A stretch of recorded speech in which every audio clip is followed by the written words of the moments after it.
کلثوم کے گھر مہمان تھا. جب سے رمضان آیا تھا ہر دن کسی نہ کسی بیٹے کے یہاں کسی نہ کسی بیٹی کے یہاں مدعو ہوتے تھے اور افطار میں شریک ہوتے تھے. کبھی حسن سے پوچھتے تھے بیٹا اب کتنے روزے گزر گئے, کبھی حسین سے پوچھتے تھے بیٹا اب کتنے روزے باقی ہیں. گویا علی کو کسی تاریخ کا انتظار تھا.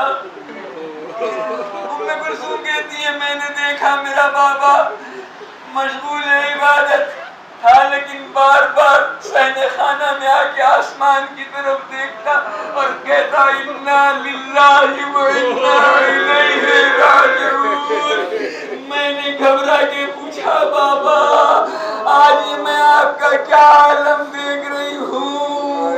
رو کے فرمایا بیٹی تیرے بابا نے بڑی بڑی مہمیں سر کی لیکن آج اس ہستی کے سامنے حاضر ہونا ہے کہ جس کے سامنے جاتے ہوئے علی کا کلیجہ دہل رہا ہے.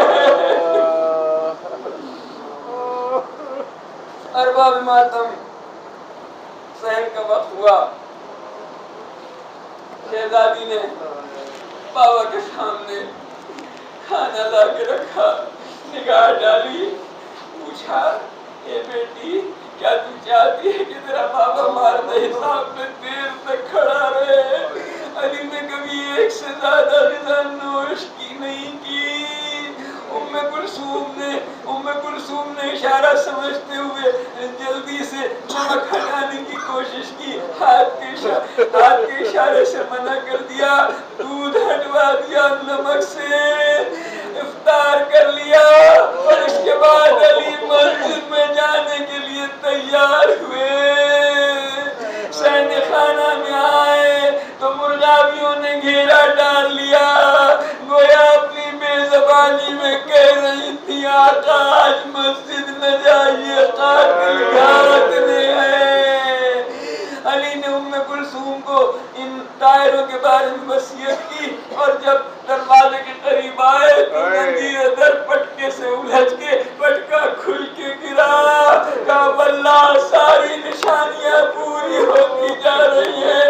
علی کو ایک قدم اپنی شہادت قریب نظر آ رہی ہے لیکن علی بے جگری کے ساتھ مسجد کی طرف جا رہے ہیں. ایک مرتبہ مسجد کے گلدستہ اذان پہ پہنچے اور علی نے آواز دی, اذان دی. علی کی اذان آج کوفے کے گھر گھر میں سنی جا رہی ہے.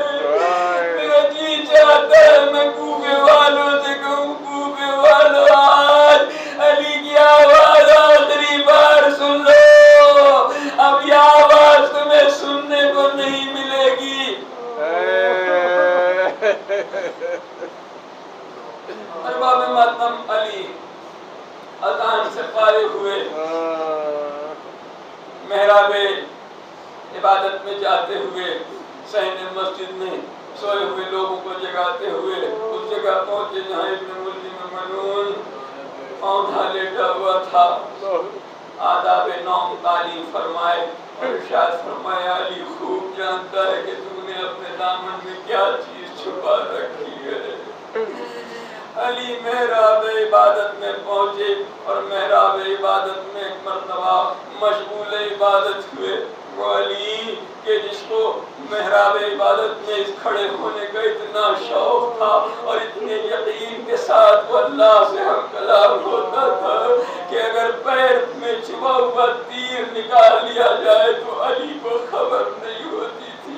دشمن کو یہ بات معلوم تھی کہ علی کا مقابلہ کہیں کسی میدان میں نہیں کیا جا سکتا, علی پر وار کیا جا سکتا ہے تو عین حالت نماز میں کیا جا سکتا ہے. ارباب ماتم علی نے سجدے میں سر رکھا, ایک مرتبہ تلوار چلی اور میرے مولا کا سر شگافتہ ہوا. خاک مسجد کو اٹھا کے اپنے زخم پہ رکھا, پکار کے کہا فزت برب الکعبہ, رب کعبہ کی قسم آج علی کامیاب ہو گیا. اے میرے مولا تو کامیاب ہو گیا لیکن مہم ٹوٹ گئے.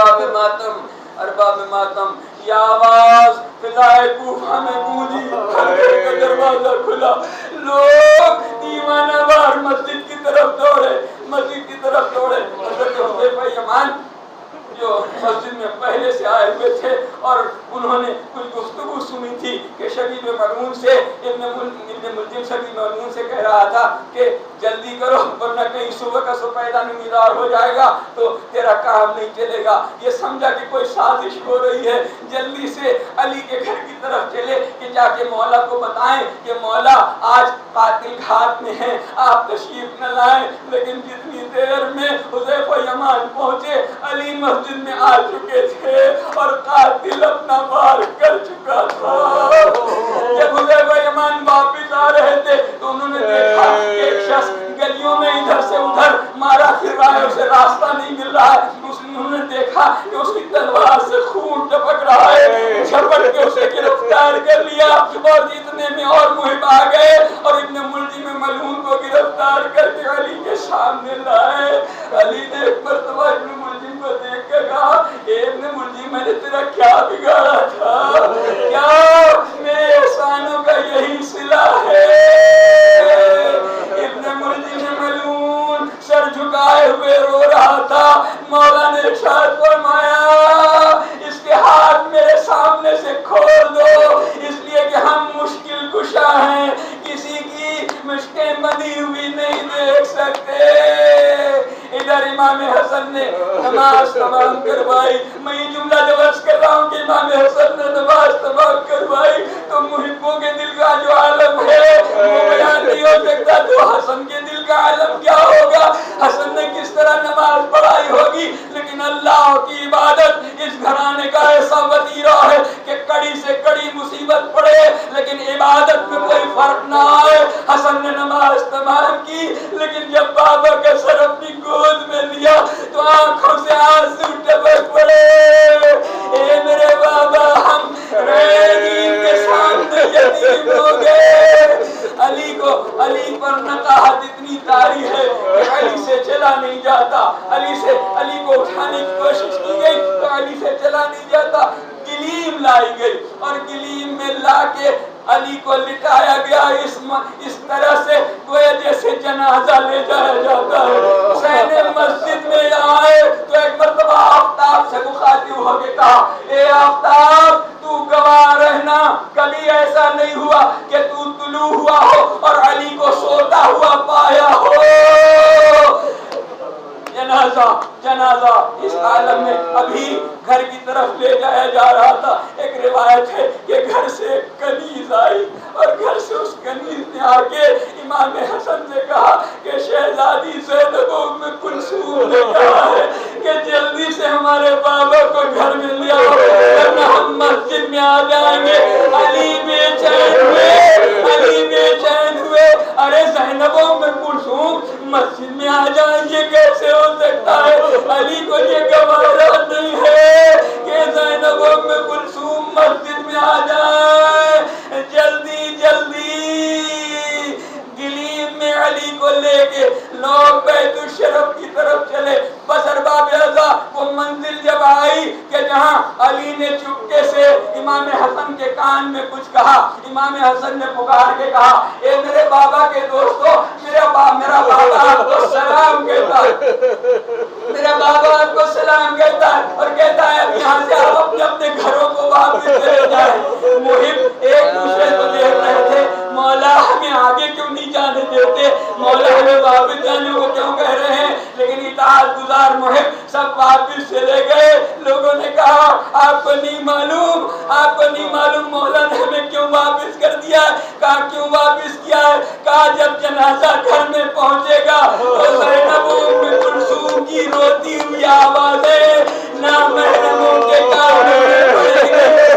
آقا کو یہ گوارا نہیں ہے۔ میں عرض کروں ہاتھ جوڑ کے میرے غیور آقا آپ کو محبوں کو نامحرم سمجھ کے ان کے کانوں میں زینب ام کلثوم کی آوازیں نہیں آنے دے رہا، لیکن کل یہی کوفہ ہوگا اور یہی کوفے کے بازار زینب ام کلثوم بے ردا رسم دستہ لوگ پتھروں کی بارش کرتے ہوئے زینب ام کلثوم کی تشہیر کر رہے ہوں گے، واہ محمدا واہ علیہ، انا للہ و انا الیہ راجعون، انا للہ و انا الیہ راجعون، سیعلم الذین ظلموا ای منقلب سینقلبون۔